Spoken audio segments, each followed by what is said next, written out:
Hello everyone. हम अब आज से जो टॉपिक जो चैप्टर स्टार्ट करने वाले हैं that is again a very important chapter along with other chapters. जो दूसरे चैप्टर्स आप लोग जेई सिलेबस में देखते हो, अपने स्कूल करिकुलम में देखते हो। सो this is again a very important chapter and it's not because important because इस पे क्वेश्चंस बहुत ज्यादा आते हैं, ऐसा नहीं है बहुत ज्यादा आते हैं, पर इसका यूज बहुत सारे चैप्टर में है, क्योंकि हमें कई जगह पर सीरीज को सम करने की जरूरत पड़ती है, कोई पैटर्न पकड़ने की जरूरत पड़ती है। So it's a very important chapter in this regard also कि अगर हम सिर्फ बात कर रहे थे कि इस पे क्वेश्चन पूछते हैं तो ऑब्वियसली पूछते हैं, लेकिन इसका यूज बहुत ज्यादा है दूसरे चैप्टर्स में। And our chapter is progressions. In some books it is also known as series and sequences. तो प्रोग्रेशंस बोल लें, सीरीज एंड सीक्वेंसेस बोल लें, हमारे लिए दोनों चैप्टर्स सेम है ना, सीरीज एंड सीक्वेंसेस, और you can call it progressions. ठीक है। सो इन दिस चैप्टर, हम इस चैप्टर में क्या करने वाले हैं, तो हम कुछ आपको सीक्वेंसेस दिए जाएंगे विच फॉलो अ सर्टेन पैटर्न। वो पैटर्न पकड़कर उन पर जो चीजें, उन पैटर्न को समझकर जो ऑपरेशंस हम जो चीजें उन पैटर्न के लिए कर सकते हैं, जैसे उसकी कोई पर्टिकुलर, उस सीक्वेंस की कोई पर्टिकुलर टर्म निकालना चाहेंगे, या हम उसका सम निकालना चाहेंगे, या उस पर कुछ और ऑपरेशन लगाना चाहेंगे, या उसका मीन निकालना चाहेंगे, तो ये सब कुछ हम इस चैप्टर में देखने वाले हैं, है ना। सो प्रोग्रेशंस नाम से बहुत क्लियर है। प्रोग्रेशंस मतलब जो प्रोग्रेस कर रहा है किसी एक पर्टिकुलर पैटर्न के साथ, तो दोज आर प्रोग्रेशंस। और हमारे इस चैप्टर में हमारा जो फोकस होगा वो होगा कौन कौन से प्रोग्रेशंस पे होगा। तो सबसे पहला होगा हमारा arithmetic progression. In short will call it AP, arithmetic progression. Then हम आगे बढ़ेंगे जीपी पर, ज्योमेट्रिक प्रोग्रेशन पर, देन हार्मोनिक प्रोग्रेशन पर। तीन के बाद जो अरिथमेटिक, ज्योमेट्रिक, हार्मोनिक प्रोग्रेशन, इन तीन के बाद हम कुछ स्पेशल सीक्वेंसेस पे बात करेंगे। There are some special sequences.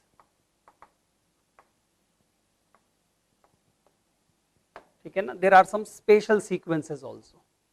So AP, GP, HP, special sequences में कई तरह के होंगे, है ना, जो हमारे बेसिकली काम के हैं, है ना, तो उसमें कई तरह के सीक्वेंसेस होंगे। ठीक है। So let's start with arithmetic progression. It's a very simple topic. Arithmetic progression एक बहुत सिंपल सा टॉपिक है। अगर हम बात करें arithmetic progression की, तो वो होता क्या है। So I hope maximum students जो होते हैं, जो 10th से 11th मूव करते हैं, है ना, because it's in maximum board, वो ये जानते हैं, वो arithmetic progression का बेसिक सीख चुके होते हैं, है ना, क्योंकि वो 10th से 11th मूव करते हैं। तो 10th में there is a chapter in at least in CBSE syllabus, CBSE के सिलेबस में तो है, but there are some boards हो सकता है उसमें अरिथमेटिक प्रोग्रेशन ना हो। दैट्स व्हाई मैं उसको अभी बेसिक से ही समझाऊंगा what is an arithmetic progression. तो एक ऐसा प्रोग्रेशन, एक प्रोग्रेशन मतलब ऐसा नंबर ऑफ, एक ऐसे सीक्वेंस जिसमें टर्म्स लिखी है, बहुत सारी नंबर्स लिखे हैं, जो किसी पैटर्न को फॉलो कर रहा है। और वो पैटर्न क्या है कि हर अगली टर्म का उसकी पिछली टर्म से जो डिफरेंस है, जो नेक्स्ट टर्म है, जैसे फर्स्ट टर्म के बाद जो सेकेंड टर्म है, वो फर्स्ट टर्म से जितनी बड़ी है उतनी थर्ड टर्म सेकेंड टर्म से बड़ी, मतलब डिफरेंस कांस्टेंट है। डिफरेंस कांस्टेंट है, जैसे 1, 4, 7, 10, 13।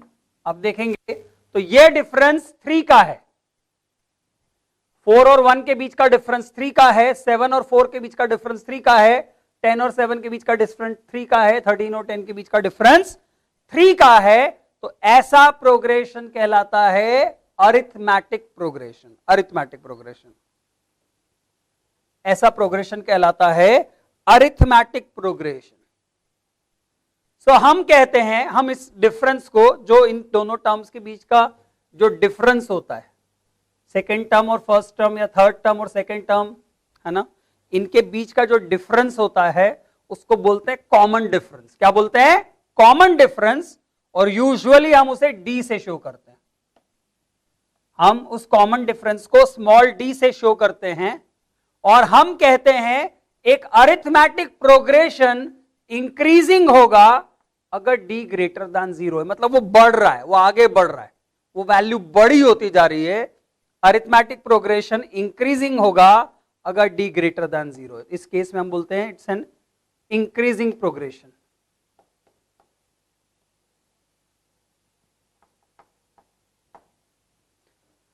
हम कहते हैं अगर d लेस देन 0 हो गया, d लेस देन 0 हो गया, कॉमन डिफरेंस जो टर्म्स के बीच का कॉमन डिफरेंस है वो नेगेटिव है, इन दैट केस हम कहते हैं ये डिक्रीजिंग प्रोग्रेशन है,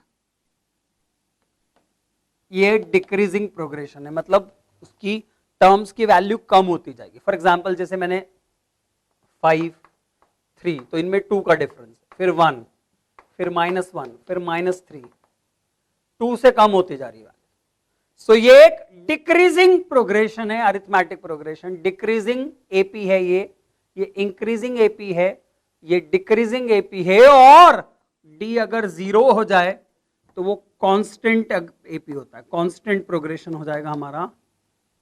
जैसे सारी टर्म जिसमें सेम है 4, 4, 4 एंड सो ऑन, ये एक कांस्टेंट प्रोग्रेशन है, ये कांस्टेंट अरिथमेटिक प्रोग्रेशन है, क्योंकि इसमें इसके बीच का डिफरेंस 0 है, इनके बीच का डिफरेंस 0, इनके बीच का डिफरेंस 0 है।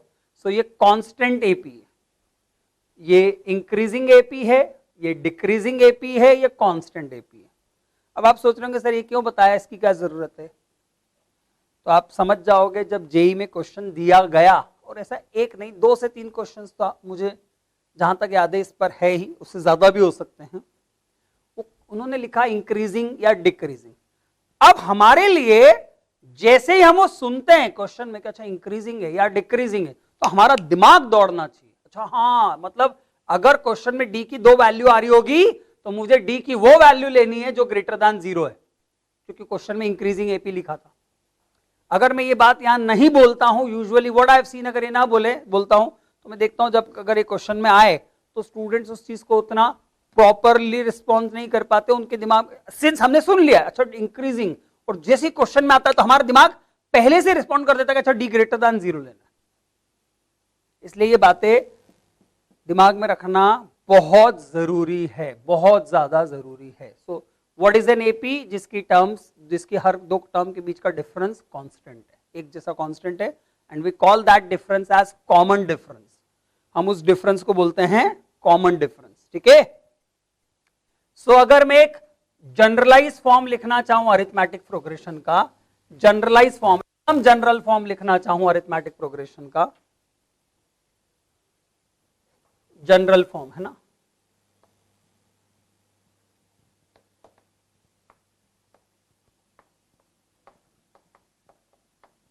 अरिथमेटिक प्रोग्रेशन का जनरल फॉर्म लिखना चाहूं कि कैसी दिखती है, अगर कोई भी एक जनरल अरिथमेटिक प्रोग्रेशन हम लिखना चाहें तो ऑब्वियसली मैं पहली टर्म लूंगा, तो पहली टर्म तो मैंने मान ली ए है, हमने मान ली पहली टर्म ए, अब कॉमन डिफरेंस डी लिया है हमने, तो अगली टर्म इससे डी ज्यादा होना चाहिए, तो वो ए प्लस डी हो गया। अब आप बोलोगे सर नेगेटिव कम भी तो हो सकती थी, तो डी अपने आप नेगेटिव होगा ना, तो अगर ये 5 है और d -2 है तो 5 - 2 3 हो जाएगा, अपने आप कम हो जाएगा, तो हमें ये -d लिखने की जरूरत नहीं है क्योंकि d खुद ही नेगेटिव हो जाएगा उस केस में। तो किसी अरिथमेटिक प्रोग्रेशन में अगर पहली टर्म a है, दूसरी a प्लस डी है, तो अगली हो जाएगी a plus 2d, then a plus 3d, क्योंकि हर बार इसमें d ऐड होता जाएगा, d ऐड हुआ तो इसमें d ऐड हुआ तो a प्लस डी, इसमें d ऐड हुआ तो a प्लस 2d, इसमें d ऐड हुआ तो a plus 3d, so it goes on. So ये हमारी कोई भी एक जनरल अरिथमेटिक प्रोग्रेशन है, कोई भी एक जनरल जिसमें a हमने फर्स्ट टर्म मानी है, a हमने फर्स्ट टर्म मानी है और d उस अरिथमेटिक प्रोग्रेशन का कॉमन डिफरेंस है। तो टू नो, तो इसका ये अब काम की बात अब है ना, to know any arithmetic progression, किसी भी अरिथमेटिक प्रोग्रेशन को पता करने के लिए 2 चीजें चाहिए। इसका मतलब अगर आपको कोई अरिथमेटिक प्रोग्रेशन ढूंढना है कि वो क्या है, उसकी पहली टर्म मिल जाए और कॉमन डिफरेंस, तो अब दिमाग में आ गया कि whenever I have to find arithmetic progression I have to chase two things, मुझे दो चीजें चेस करनी है, उसकी फर्स्ट टर्म, उसका कॉमन डिफरेंस, मुझे दो चीजें चेस करनी है। मैं आपको ये भी चीजें साथ साथ में बहुत सारे चैप्टर्स में बताऊंगा, जैसे हम जब कोऑर्डिनेट ज्योमेट्री पढ़ते हैं to find the equation of circle, तो मैं बोलता हूं जब सर्कल की इक्वेशन निकालनी है तो कई क्वेश्चंस में हम क्या चेस करेंगे, उसका सेंटर और रेडियस, क्या चेस करेंगे, उसका सेंटर और रेडियस। तो कुछ ऐसी ही चीजें हैं जो हम ध्यान रख लें तो हमारा क्वेश्चन सॉल्व करना आसान होता है। तो टू फाइंड एन एपी दो चीजें चाहिए, उसकी फर्स्ट टर्म और उसका कॉमन डिफरेंस, ठीक है। अब जैसे ये फर्स्ट है, ये सेकंड है, थर्ड है, फोर्थ है, 10th है, 100th है, तो ऐसे सारी तो याद नहीं रखेंगे, तो हम जनरलाइज करेंगे कि इस प्रोग्रेशन में पहले पर ये ए है, दूसरे पर ये है, थर्ड पर ये है, फोर्थ पर ये है। तो अगर ऐसे कोई पोजीशन बात की जाए कि इसकी nth टर्म क्या होगी, आप लिखते जाइएगा साथ में, इसकी nth टर्म क्या होगी कि इस सीक्वेंस में nth पोजीशन पर, n कोई भी नंबर हो सकता है 1 से स्टार्ट होता हुआ, इसकी nth पोजीशन पर क्या टर्म आने वाली है, इसकी nth टर्म, n कोई भी नेचुरल नंबर हो सकता है, n is any natural number. So इस सीक्वेंस की, इस अरिथमेटिक प्रोग्रेशन की nth टर्म कौन सी होने वाली है, तो हम उसे tn से रिप्रेजेंट करूंगा, कुछ बुक्स में an से भी रिप्रेजेंट करते हैं, ठीक है। सो I call it nth term, I call it general term, I can call it last term, somebody call it last term. No, it's not necessary कि last हो.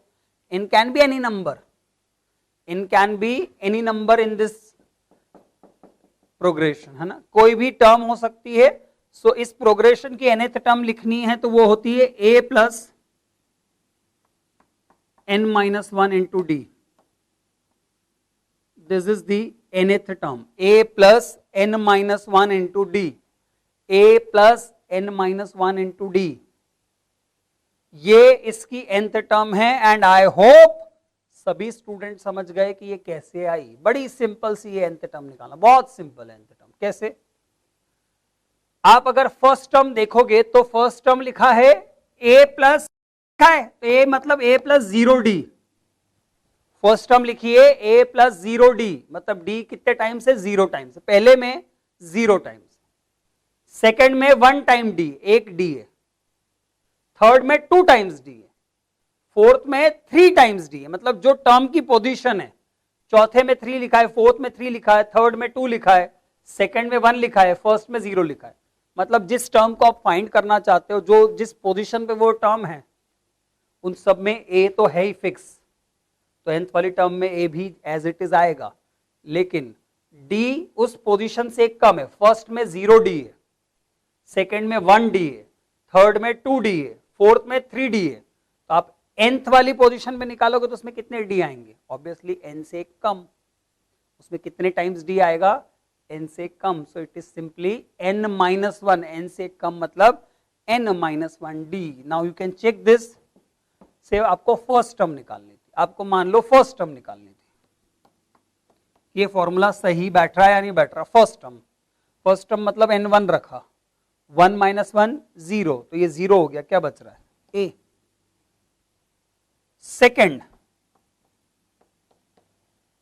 सेकेंड टर्म तो n2 डालोगे तो 2 - 1 1 into d, तो ये आया a plus D. देखो second term a plus D, and it goes on, ऐसे ही चलता जाएगा चलता जाएगा। सो आई होप आपको बात क्लियरली समझ में आ रही है कि how we find this nth term. So this is the formula for nth term of an AP. किसी अरिथमेटिक प्रोग्रेशन की nth टर्म लिखनी है तो वो ये है।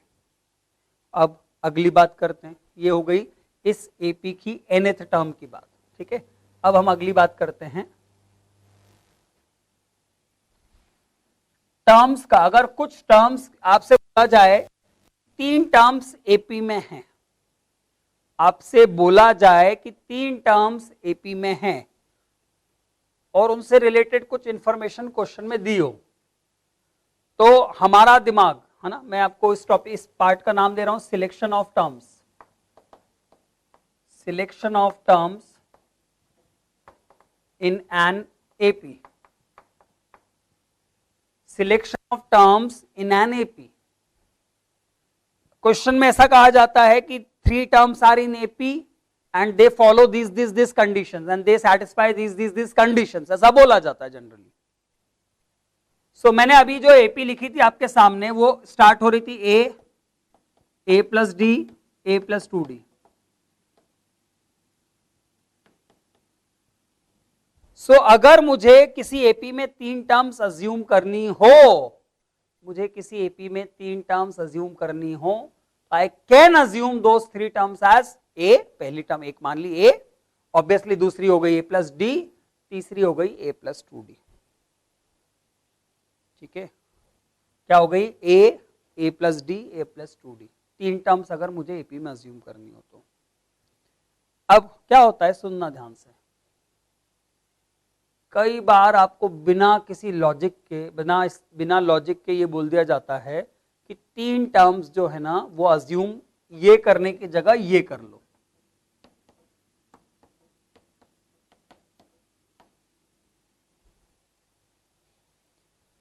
एपी में अगर आपको 3 टर्म्स अज्यूम करनी है तो assume those 3 terms as a minus D.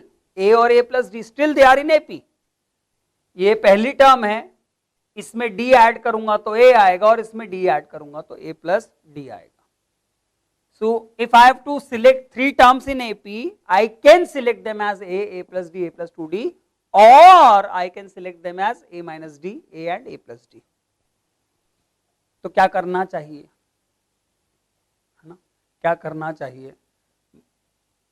कई स्टूडेंट्स को, कई इंस्टीट्यूट्स पे क्या सिखा दिया जाता है, बिना सोचे कि ये ले लिया करो. मैं बोलता हूं आप ले लो, लेकिन बी कॉशियस. मेरी ये लाइन याद रखना, एंड आई गारंटी कि आपको समझ में आएगा क्यों मैंने ये स्पेशली इस पे फोकस करके बोला है आपसे. अगर मुझे 3 टर्म्स एपी में माननी है तो ये लेना हो सकता है कैलकुलेशन बढ़ा दे, लेकिन सेफ है. ये लेना हो सकता है कैलकुलेशन कम कर दे, पर it is very prone to mistake. बहुत बड़ी मिस्टेक होने के चांसेस होते हैं इसमें, and that I will show you in the question, and let's see कितने स्टूडेंट्स उस बात को ध्यान रख पाएंगे. सो इट्स वेरी इंपॉर्टेंट, है ना. कोई चीज आसानी लेके आई है तो हो सकता है उसमें खतरा भी ज्यादा. ठीक है, मतलब ये चीज, ये स्टेप है तो ये थोड़ी सी हमारे लिए क्वेश्चन में करते समय फैटल हो सकती है. ठीक है, एंड ऑब्वियसली ये लेने का फायदा तभी है, जैसे किसी क्वेश्चन में बोला 3 terms are in AP and their sum is, उनका सम इतना है, तो इसका लेने का फायदा है. क्यों? क्योंकि जब मैं इन तीनों को ऐड कर, से तीनों का सम हमें दे दिया गया 9. 3 टर्म्स एपी में है और उन तीनों का सम है 9. तो if I take this 3 terms,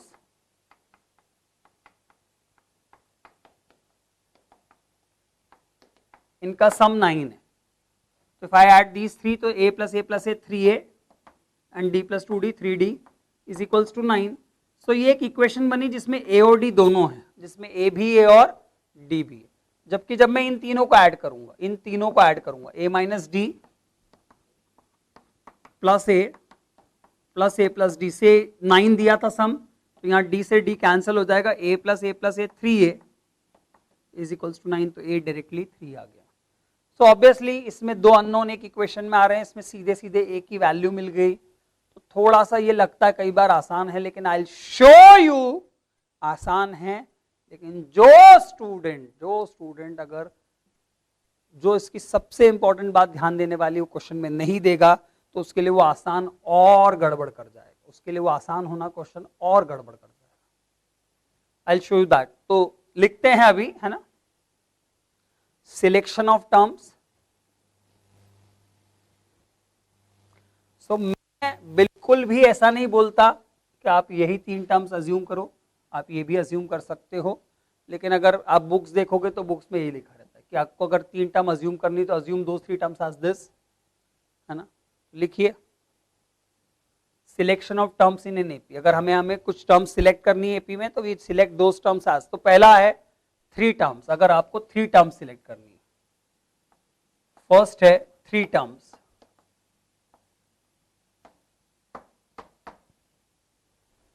a minus d, a and a plus d, a minus d, a and a plus d. These are the 3 terms in AP. If I have to select 3 terms, so we can, है ना, we must नहीं, we can. We should take this, है ना. Second is, if I have to select 4 terms, 4 terms मुझे AP में लेनी कि 4 numbers AP में दे रखे हैं. So I can assume them as a plus d, a plus 2d, a plus 3d. I can assume them as these 4. But it happens sometimes that ये चारों लेने से कैलकुलेशन बड़े हो जाते हैं, ये चारों लेने से कैलकुलेशन बड़े हो जाते हैं, तो then what is the easier way? So somebody says, कुछ कह सकता है कि सर सेम इसी पैटर्न पे a minus d, a plus D और a प्लस 2d, स्टिल कोई फायदा नहीं हुआ ये लेने का, क्योंकि व्हेन वी ऐड दीज 4, जब हम चारों को ऐड करेंगे तो ये d से ये d तो कट जाएगा, पर फिर भी 2d बच जाएगा. So there is no use of this taking 4 terms as this, there is no use का कोई भी यूज नहीं हुआ. देयर इज मतलब कुछ ऐसा नहीं मिला जिससे हमें क्वेश्चन आसान हुआ. सो ये लेना फायदेमंद नहीं था. तो फिर क्या लिया जाए, बोलो.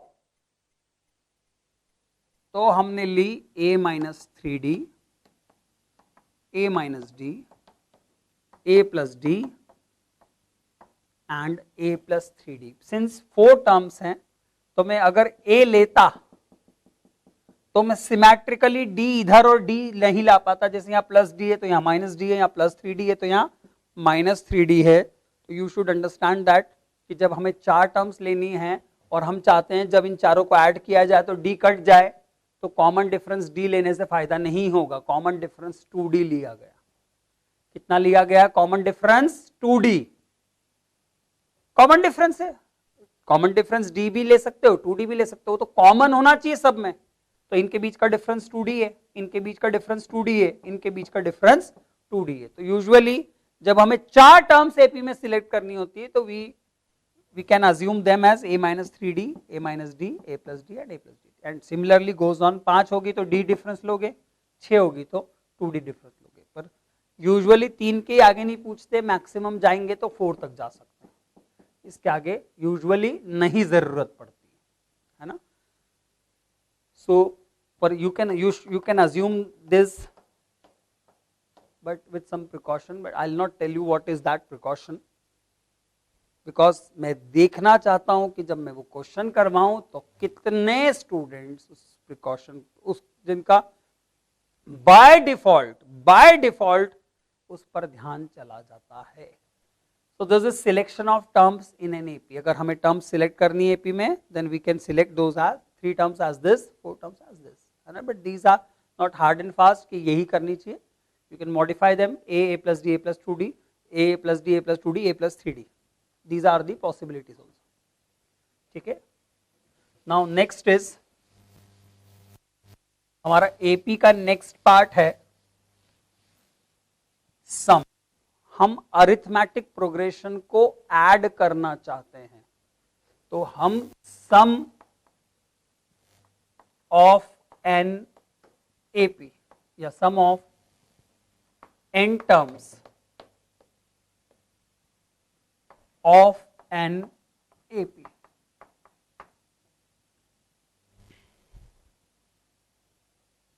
सम of n terms of an AP. एक AP की n terms का सम हम निकालना चाहते हैं. तो मैंने आपको बोला एक AP दे दी, मैंने आपको एक AP दी. क्या दी AP से? मैंने दी 1, 5, तो 4 का डिफरेंस लेके चल रहा हूं, 9, 13, है ना, एंड देन फिर 17 एंड सो ऑन. इसकी 50 टर्म्स का सम करो, तो क्या आप सम एक एक को ऐड करोगे? 1 + 5 6, 6 + 9 एंड सो ऑन, ऐसे ऐड करते जाओगे? No, this is not the right way. ये सही तरीका नहीं है. I don't know the name of mathematician, possibly he can, I don't know the exactly name. मतलब मैं एक नाम तो मुझे पता होगा, लेकिन मैं याद नहीं कर पा रहा, who was that mathematician, Aryabhata और रामानुजन समथिंग, समवन, शायद इनमें से कोई है ग्रेट ग्रेट मैथमेटिशियन। सो वो अपनी क्लास में बैठे थे, उनके टीचर ने देखा कि वो कहीं उनका ध्यान नहीं है, वो कुछ और ही करने लग गए, या वो कुछ मस्ती कर रहे होंगे, आई don't know exactly the situation, but उनके टीचर ने उनको एंगेज करने के लिए कि लो चलो 1 से लेकर 100 तक ऐड करो, 1 + 2 + 3 + 4 + 5 + 6। एंड टीचर थॉट कि बैठ के आराम से थोड़ा टाइम लगेगा। वो टीचर पलटे उनको क्वेश्चन देके, और विद इन फ्यू सेकेंड्स उन्होंने आंसर दे दिया, within few seconds answer दे दिया। एंड टीचर वो शॉक्ड कि ये कैसे हुआ। तो वो कंसेप्ट वही लगाया गया जो अरिथमेटिक प्रोग्रेशन के सम के लिए लगाया जाता है, कि कैसे अरिथमेटिक प्रोग्रेशन की टर्म्स को ऐड किया जाता है। सो देखना ध्यान से कैसे, है ना। सो इट्स नॉट दैट कि हम सारी टर्म्स को ऐड करने बैठेंगे, there is a general way to add all the terms of an AP. So अगर हम कहते हैं फर्स्ट टर्म, हमारी फर्स्ट टर्म, मैं जनरल एपी लिख रहा हूं, मैं जनरल एपी लिख रहा हूं, उसको अगर मैं ऐड करना चाहता हूं, एक जनरल एपी को ऐड करना चाहता हूं, लेट दी एपी बी, है ना, ए प्लस डी, ए प्लस 2d, ये हमारी एपी है, मतलब फर्स्ट टर्म ए है एंड कॉमन डिफरेंस डी है। अगर हमारी फर्स्ट टर्म ए है एपी की और कॉमन डिफरेंस डी है, first term A and common difference D, और ऐसी इसमें n टर्म्स तक का सम हमें करना है, इसकी इस अरिथमेटिक प्रोग्रेशन की n टर्म्स का सम हमें करना है। तो I will write it as SN, sum of n terms, and sum of n terms of an AP is n/2, दो तरीके से लिख सकते हैं, 2a + n-1 into d, n/2 into 2a + n-1 into d, 2a + n-1 into d, ये सम of n terms है, sum of n terms of an AP. और हम इसे ऐसा भी लिख सकते हैं, n/2, इस 2a को एक a अलग लिखा, एक a बचा, तो a + n-1 into d, a + n-1 into d, जो कि क्या थी, nth टर्म, क्या थी, nth term, a + n-1 into d। आई बात समझ में। इस 2a को लिखा a + a, तो एक a तो मैंने यहां लिख दिया, और जो एक a बच रहा है वो a + n-1 into d, dn हो गया, ठीक है। So this is sum of n terms of an AP, sum of n terms of an AP, ठीक है। अब लिख तो लिया, याद भी होना चाहिए कि कैसे, पता भी होना चाहिए कि कैसे आया, बहुत जरूरी है, बहुत जरूरी है कि ये पता हो कि ये कैसे डिराइव हुआ है ना, कैसे डिराइव हुआ। तो सुनिएगा ध्यान से एवरीवन, कैसे डिराइव हुआ, तो बड़ा आसान है इसको प्रूव करना। देखिएगा ध्यान से कैसे प्रूव करते हैं इसे। आई होप नोट डाउन कर लिए सभी ने। और नोट डाउन करना का मतलब ये नहीं होता कि सर लिख लिया, सर याद कर लिया, अभी अभी याद कर लिया, सर हाथों हाथ याद कर लिया, सर याद हो गया, ऐसा भी नहीं कि सर कोई टाइम होगा जब मैं बैठूंगा याद करने के लिए, नो, तो याद कर लिया। विल सी दैट, आप देखना कितना फायदा होता है अगर हम साथ में लेक्चर के साथ में सारी चीजें करते जाते हैं जो उस समय तक सिखाई गई। अब बहुत फायदे में रह गई। कई स्टूडेंट्स सिर्फ इसलिए अपना बैकलॉग क्रिएट कर लेते हैं क्योंकि वो सोचते हैं कि मैं एक दिन बैठूंगा तब मैं सब कुछ कवर करूंगा। नो, ये दिन आता ही नहीं, ये दिन आता ही नहीं है ना। सो देखना, मुझे जो इसमें करना है दैट इज, मैंने इसे Sn लिया है ना, Sn इक्वल्स टू, मुझे इन सबको ऐड करना है। सो a + d, a + 2d, चलते चलते गए, nth टर्म आई Tn, अब इसका नाम L रख देता हूँ, Tn, लास्ट टर्म का नाम L रख देता हूँ। बार बार Tn लिखने में थोड़ा सा मुश्किल लगता है सभी को, इंक्लूडिंग मी। L लिखना आसान लगता है ना, L लिखना आसान लगता है। तो लास्ट टर्म L है, तो ऑब्वियसली उसकी पिछली टर्म क्या होगी, L माइनस डी, तभी तो लास्ट टर्म L हुई होगी। ये L से D कम है तो इसमें D ऐड होगा तो लास्ट टर्म L होगी लास्ट टर्म L। सो ये आ गया Sn, ये हमने लिखा Sn। इसको सेम ये मुझे ऐड करना है तो इसको इससे, फिर इसको इससे, ऐसे ऐड करना है।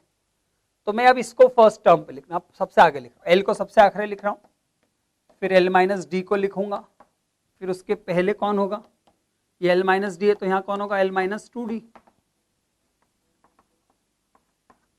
मतलब मैंने सीरीज पलट के लिख दी। ऐड करना है 2+3 लिखो या 3+2 लिखो, एक ही बात होती है। तो ये सब ऐड कर रहा हूं, तो मैं अब लास्ट टर्म फर्स्ट पे लिख रहा हूं, सेकेंड लास्ट टर्म यहां लिख रहा हूं, थर्ड लास्ट टर्म यहां लिख रहा हूं, तो ये पूरी सीरीज पलट के लिख दी।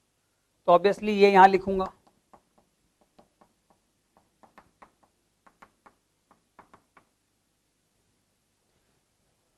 सो मैंने पूरी सीरीज पलट के लिख दी, पूरी की पूरी सीरीज पलट के लिख दी। दिख गया, दोनों को ऐड कर दो, दोनों को ऐड कर दो, इन दोनों को ऐड कर दो। कैसे देखना, इसको और इस दोनों सीरीज को ऐड कर दिया तो Sn plus Sn 2Sn, Sn plus Sn 2Sn, ये आया A प्लस L। जब इसको इससे ऐड किया तो D से D कट गया, ये भी आया A प्लस L। इसको ऐसे ऐड किया तो 2D से 2D कट गया, ये भी आया A प्लस L। इसको इससे ऐड किया तो 2D से 2D कट गया, ये भी आया A प्लस L। D से D कट गया, ये भी आया A प्लस L, और ये भी आया A प्लस L। कितना काम आसान हो गया, कितना काम आसान हो गया। A plus L, A plus L, A plus L, A plus L, A plus L add करना कितना आसान है। यहां से शुरू करा था, यहां तक कितनी टर्म्स थी, n टर्म्स थी।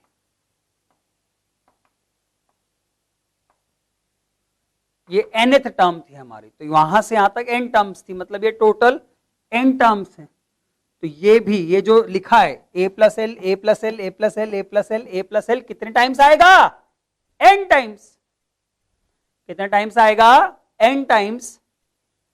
तो 2Sn is equals to same चीज n टाइम्स ऐड करो, 2 प्लस 2 प्लस 2 प्लस 2 प्लस 2, 5 बार 2 को ऐड करना मतलब 2 को 5 से मल्टीप्लाई करना। तो A प्लस L को n टाइम्स ऐड करना मतलब A प्लस L को n से मल्टीप्लाई करना। A प्लस L को n से मल्टीप्लाई करना। इस 2 को उठा के नीचे ले आते हैं तो Sn आ गया n/2 into A plus L, और मैंने L जो था वो नाम किसका दिया था, Tn का। किसका दिया था, Tn का। तो ये प्रूव हो गया हमारा sum of n terms of an AP की n टर्म्स के सम का formula n/2 number of terms जितनी हमें ऐड करनी है बाय 2 इंटू फर्स्ट टर्म जहां से सम शुरू करना है प्लस लास्ट टर्म जहां तक सम निकालना है। पर कई बार हमें लास्ट टर्म निकालने के हमें मेहनत नहीं करनी है, क्योंकि हमें बोला जाए कि फर्स्ट से लेके 30 टर्म तक सम करो, तो हम पहले 30 टर्म निकालें, 30th टर्म निकालें और फिर इस फॉर्मूले में डालें। तो इसकी जगह इस फॉर्मूले में ही Tn का फॉर्मूला रख देते हैं, इस Sn के फॉर्मूले में Tn का फॉर्मूला रख देते हैं, जो कि होता है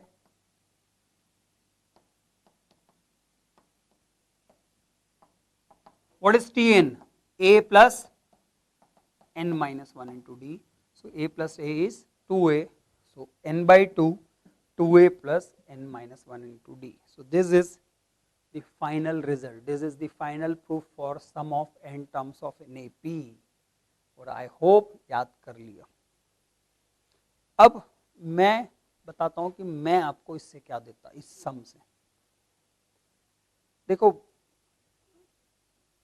जो ट्रेडिशनल तरीके से पढ़ाता है और जो ट्रेडिशनल तरीके से पढ़ता है वो क्या करते हैं, अच्छा ये एपी के सम का फॉर्मूला है और ये एपी के सम के फॉर्मूले का प्रूफ है, वाह वाह बहुत बढ़िया।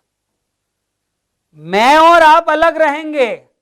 हमने आज एक नई चीज सीख ली कि एपी नहीं, किसी भी ऐसा प्रोग्रेशन, कोई भी प्रोग्रेशन दिया हो, उसके अगर सम को निकालना है तो आज हमारे पास एक टूल इकट्ठा हो गया, आज हमारे कलेक्शन में एक टूल आ गया, ध्यान रखना, एक टूल आ गया to find sum of a progression और सम ऑफ अ सीक्वेंस। मैं ये नहीं बोल रहा, मैं बिल्कुल ये नहीं बोल रहा कि इससे सम निकल ही जाता है, पर एक टूल आ गया कि अगर आपको किसी सीक्वेंस का किसी का सम निकालना है, कोई समेशन फाइंड करना है, तो आप एक अटेम्प्ट क्या दे सकते हो, उस सीरीज को उसके पलट के उसी से ऐड कर दो। लिख लेना, जेई के प्रॉब्लम बता दूंगा जिसमें ये लगा है। ये प्रूफ हो सकता है कई सारे स्टूडेंट्स ने बहुत पहले कर रखा हो, पर सोचना कि हमने ये सोचा था उस समय। हमारे पास एक टूल इकट्ठा हो गया, हमारे पास हमारा कलेक्शन में एक टूल है आज से, कि अगर हम किसी सीरीज का सम निकालना चाहते हैं सो हम एक अटेम्प्ट किस चीज पर दे सकते हैं। ऐसा नहीं कि उससे सम आ ही जाता है, हर सीरीज का सम उससे आ ही जाएगा, ऐसा नहीं होता है, पर हम उससे ट्राई दे सकते हैं कि उस सीरीज को उसकी पलट के उसी से ऐड कर दो। जेई के प्रॉब्लम्स में लगा ऐसा, हाँ ध्यान रखना, जेई के प्रॉब्लम्स थे जिसमें ये लगा है, सीरीज को पलट के उसी से ऐड कर दो, सम मिल जाता है। राइट डाउन दिस, है ना, नोट बना के, एक छोटा सा नोट बनाओ। क्या लिखोगे नोट में, क्या लिखोगे, जल्दी बोलो। नोट में लिखोगे, है ना, a way to find the sum of a sequence, a way to find the sum of a sequence is by adding it with, by adding the terms, by adding its terms to in reverse order, to the terms in reverse order, by adding its terms to the terms in reverse order, in reverse order. Just hint है, हाँ just एक hint है ना, ये एक hint है कि इस तरह से आप सीरीज का सम निकाल। तो ये प्रूफ तो बड़ा आसान था, लेकिन इस प्रूफ ने हमें एक नई चीज सिखा दी। एंड मैं जो स्टूडेंट्स जेई देने वाले हैं उन्हें ये इस पे बेस कोई क्वेश्चन देता हूँ, जब एडवांस के एग्जाम आने वाले रहते हैं उसके पहले कोई इस पर बेस क्वेश्चन देता हूँ, वो मुझे बोल देते हैं कि सर क्लास में बताया था ना रिवर्स करके ऐड कर दो, वो लग रहा है इसमें, वो रेफरेंस दे देते हैं। तो सोचो इसका क्या मतलब है, इसका मतलब ये है कि ये चीज याद रहती है, अगर मैं ना बताऊं ये बात तो याद रहने के चांसेस भी बहुत कम होते हैं, और हो सकता है कुछ स्टूडेंट्स को ये क्लिक ही ना उस समय। ठीक है, तो इट्स वेरी इंपॉर्टेंट कि हम इससे क्या एक्स्ट्रा सीख रहे हैं वो हमें ध्यान रखना पड़ेगा। चलिए आगे बढ़ते हैं। नेक्स्ट, तो this is sum of n terms of an AP. अब हम आज इस पर थोड़े क्वेश्चंस की प्रैक्टिस कर लेते हैं। Let's solve some questions based on this. जो हमने पढ़ा है ना, जो हमने पढ़ा है उस पर बेस्ड हमें कुछ क्वेश्चंस आने चाहिए। To get the understanding of the topic हमें अब थोड़े क्वेश्चंस, है ना। सो एक बार समराइज कर रहा हूं जो हमने पढ़ा। nth term a plus n minus 1 into D, selection of terms that depends कि आप क्या लेना चाहते हैं, पर जनरली कई बार लिया जाता है a minus D, a and a plus D, and then sum that is n by 2, 2a plus n minus 1 into D, और n by 2 into a plus nth term. ठीक है, आई होप आपने भी याद कर लिया है। ठीक है, चलिए लिखते हैं कुछ क्वेश्चन, है ना, बिल्कुल सिंपल सा question in an AP question है। इन एन एपी आपको दो टर्म्स दे रखी है एपी में, उसकी 6th और 11th। 6th, तो I am writing in this way, T6 means 6th term. T6 6th term is 17 and 11th term is 32. And 11th term is 32. 6th term 17 है और 11th term 32 है। 11th term 32 है। Find the 20th term, 20th term. Find T20. इसकी 20th term निकालनी है, और I hope ये तो आपके लिए बड़ा बच्चों जैसा क्वेश्चन होगा। मतलब ये बोलने का मतलब एकदम लड्डू, है ना, एकदम ही इजी। सो प्लीज जिन लोगों के लिए ये पहली अरिथमेटिक प्रोग्रेशन में उन्हें कह रहा हूं, आप देखेंगे तो T6 अगर मैंने पहली टर्म A मानी है और कॉमन डिफरेंस D माना है, पहली टर्म A मानी है और कॉमन डिफरेंस D माना है, तो T6 हो जाएगा 6 - 1 इंटू डी। तो आगे से ये मत करना, सीधे सीधे T6 निकालना है तो 5D, T11 निकालना है तो 10D। सो आपके लिए T6 हो गया A प्लस 5D, ये दिया है 17, T11 A plus 16D, sorry 11 तो 10D, ये दे रखा है 32, ये दे रखा है 32। तो 6D के लिए 6 के लिए 5D आएगा और 11 के लिए एक D कम कर देना डायरेक्टली। तो ये अननेसेसरी फॉर्मूला नहीं लगाना पड़ेगा।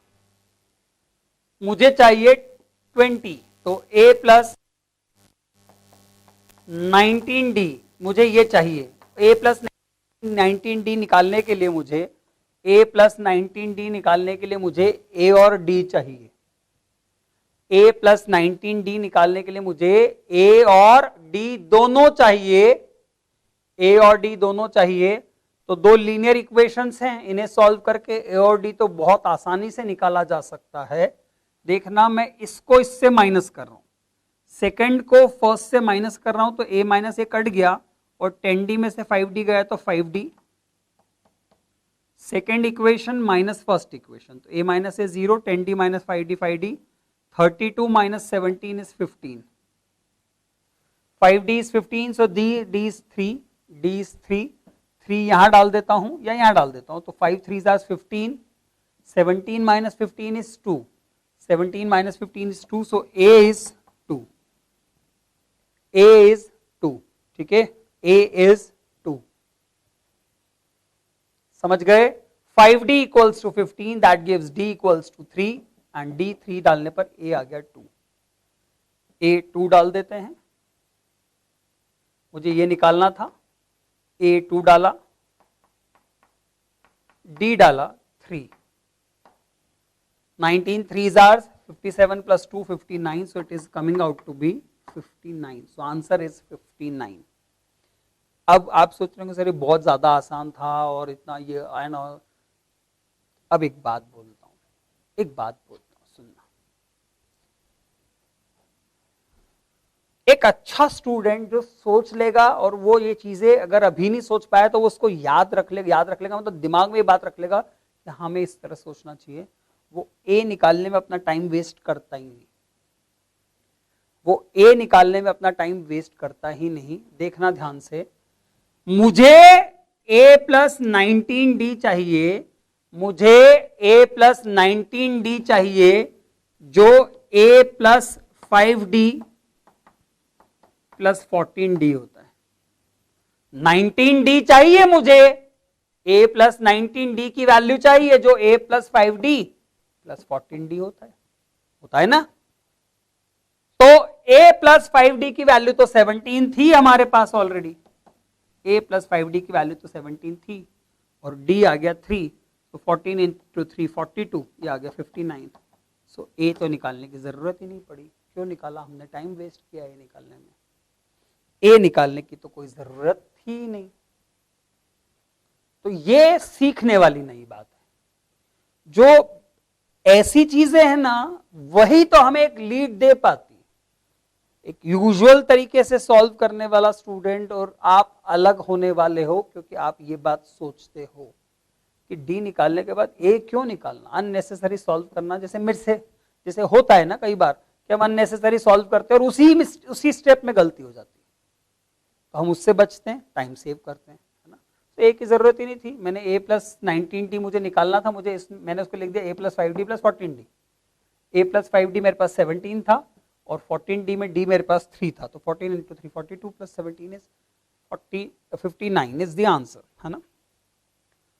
सो आई होप बड़ा आसान सा क्वेश्चन था, बहुत ही सीधा सा क्वेश्चन दिया है, काफी इजी क्वेश्चन था। Let's solve one more. Next question करते हैं। नेक्स्ट क्वेश्चन है, in an AP pth term is q, मतलब pth टर्म उस एपी की pth टर्म, मतलब pth पोजीशन पे जो टर्म है वो q है और qth टर्म p है, और qth पोजीशन पे जो टर्म है वो p है। pth पोजीशन पे जो टर्म है वो q है और qth टर्म पे जो पोजीशन है वो qth टर्म पोजीशन पे जो टर्म है वो p है। तो आपको पता करनी है उसकी rth टर्म, तो फाइंड rth टर्म, उस सीक्वेंस की rth पोजीशन पे टर्म क्या होने वाली है ये आपको पता करना है, ये आपको पता करना है। जल्दी करिए, बड़ा आसान है।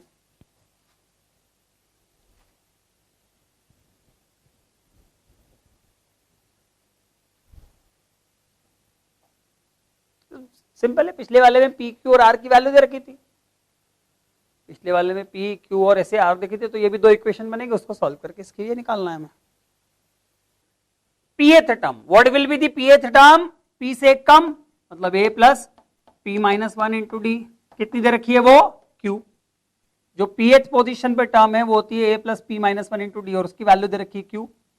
qth term a plus q minus 1 into D, ये दे रखी है p,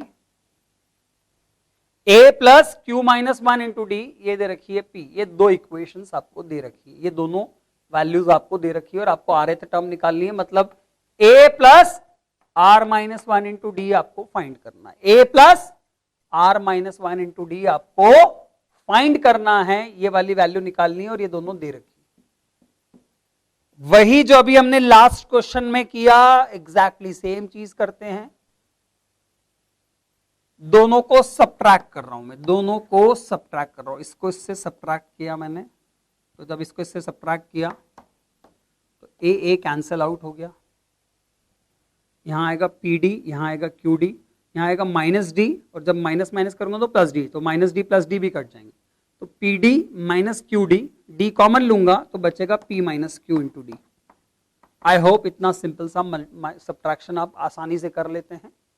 यहाँ आएगा पी डी, यहाँ आएगा क्यू डी, तो P D minus Q D हो गया P minus Q into D, और यहाँ आएगा माइनस डी और यहाँ माइनस माइनस प्लस डी, तो वो कट जाएंगे। यहाँ आ रहा है क्यू माइनस पी, क्योंकि मैंने इसको इससे माइनस किया, क्यू माइनस पी, उसका माइनस कॉमन निकाल रहा हूं, ये हो गया पी माइनस क्यू, ये हो गया पी माइनस क्यू। अब ऑब्वियसली ये बात ऑब्वियस है कि पी और क्यू बराबर नहीं है, P और Q बराबर नहीं है, नहीं तो इस क्वेश्चन का कोई लॉजिक नहीं है। क्यों? अगर P और Q बराबर हो गए तो हम बोल रहे हैं pth टर्म P है और pth टर्म P है, तो क्वेश्चन का बना pth टर्म P है, pth टर्म P है, तो ऑब्वियसली ये हमें पता है कि P जो है वो Q के बराबर नहीं है, दिस इज ऑब्वियस, लेकिन फिर भी मैंने लिख दिया।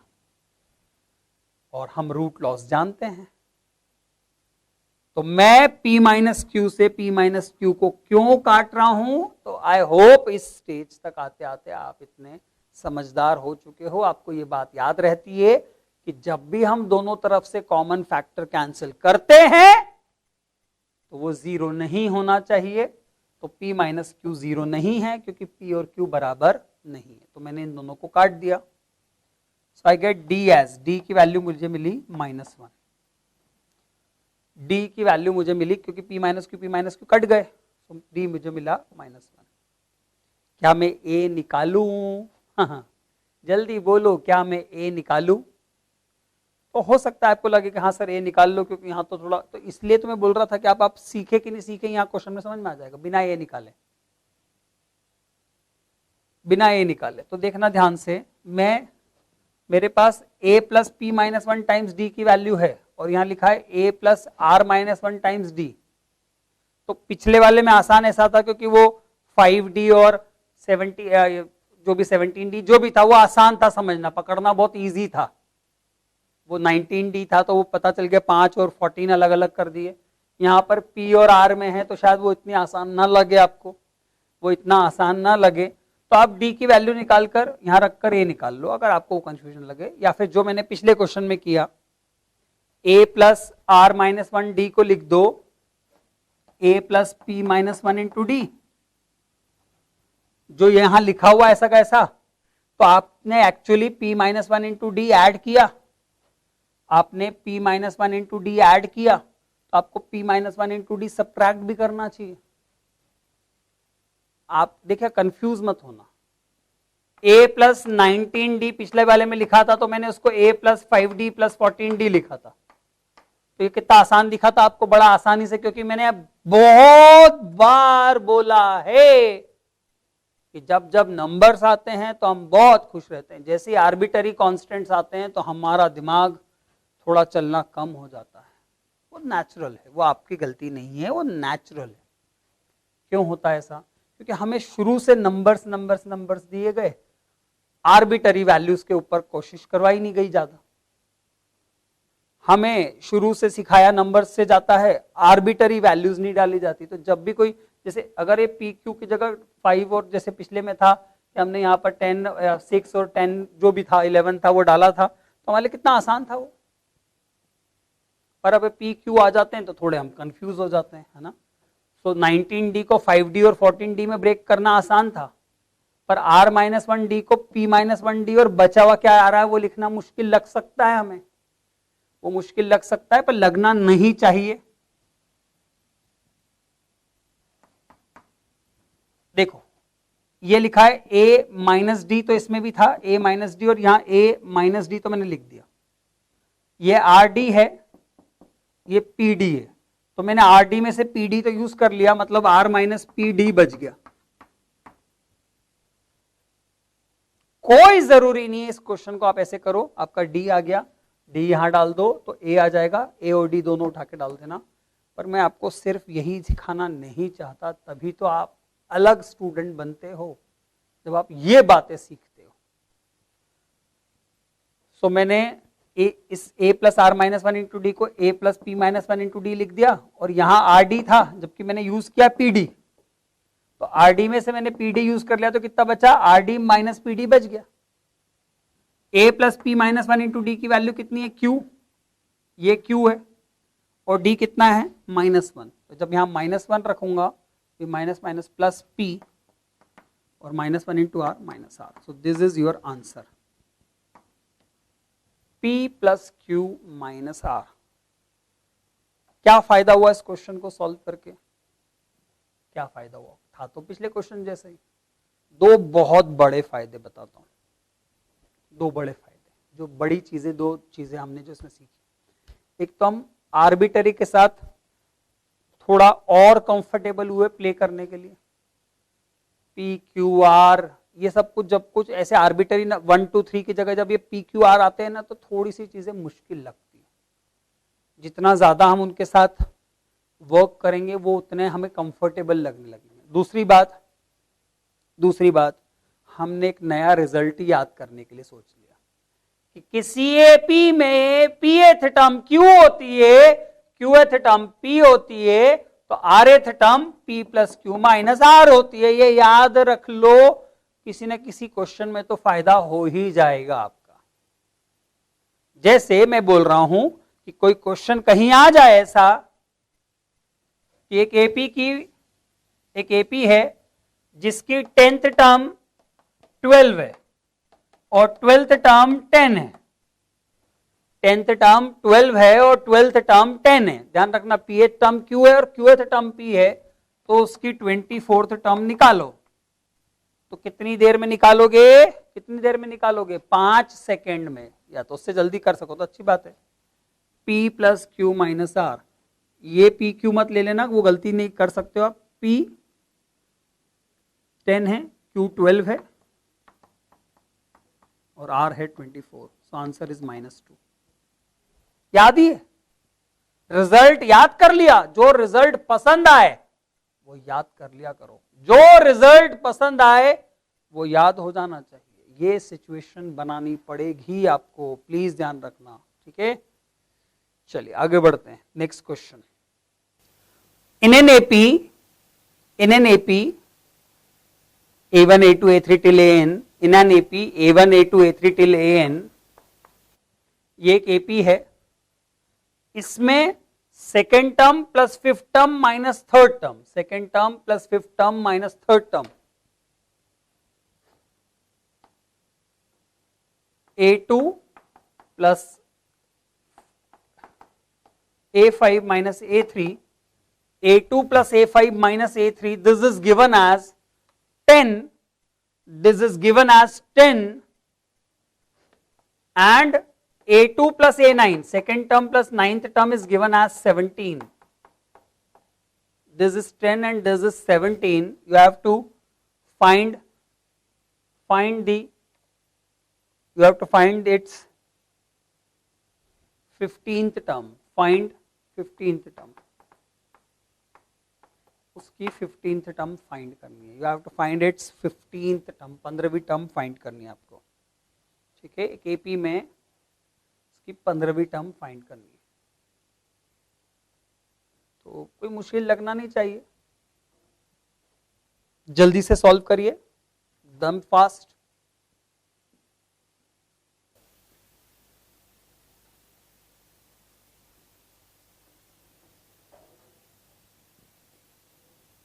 कोई एओडी में इक्वेशन बनानी है, बहुत आसान है. A2 is A plus D,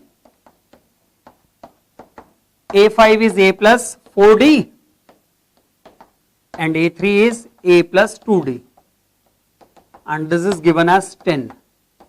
So this is your first equation. Simplify करते हैं, A plus A minus A, so it's A, D plus 4D, 5D, 5D minus 2D is 3D. So this is your first equation. ये पहली equation है. Now this A2, A plus D, and A9, A plus 8D. This is 17. So A plus 8, 2A, 8D plus D is 9D. Is 17. This is your second equation. I don't think इसमें इन दोनों को solve करने में आपको कोई दिक्कत आनी चाहिए. Let me solve this. इसको 2 से मल्टीप्लाई करके माइनस किया तो 9 minus 6 is 3D. 17 minus 20 is minus 3. So D is coming out to be minus 1.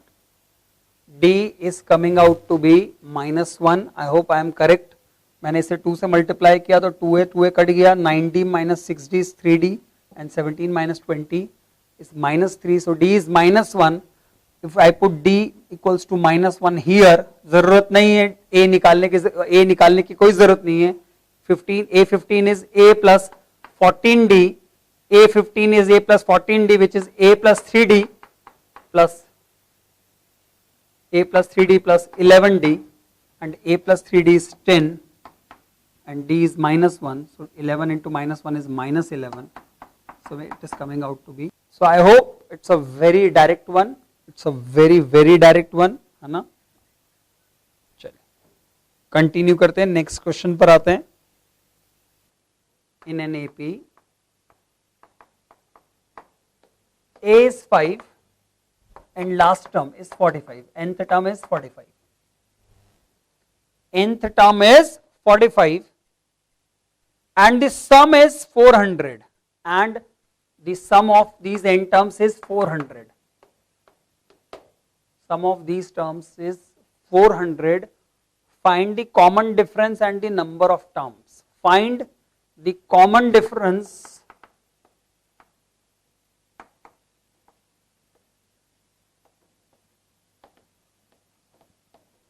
and n. You have to find common difference and the number of terms. Fast.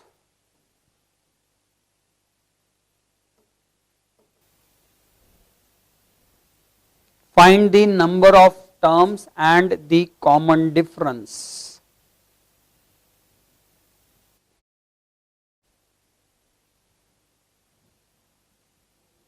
बड़ा आसान है, सम का formula लगाना है. What is the formula for sum of n terms? n by 2. n by 2. Since हमें last term दे रखी है तो there no need to write 2a plus n minus 1 into d. It's better कि हम n directly इसी से निकाल दें. n by 2 into a plus tn was our result. Now sum is given as, sum given है 400. We have to find n. A, that is 5, and last term is 45. 400, this is 50, so 8, 8 2s are 16, so n equals to 16. This is 400, this is 50. So 400 divided by 50 is 8, 8 2s are 16. So number of terms are 16. Number of terms are 16, and you have to find the common difference. You have to find the common difference. Find the common difference हमें निकालना है. So obviously nth term is a plus n minus 1 into d. This is the formula for nth term. A is 5, n 16, so 16 minus 1 is 15 into d. 45 minus 5 is 40, 40. I hope I am correct. 45, A is 5, so it's 40, and so 40, D is 40 by 15, which is 8 by 3. D is 8 by 3. Okay? I hope I am correct. Okay? Yes.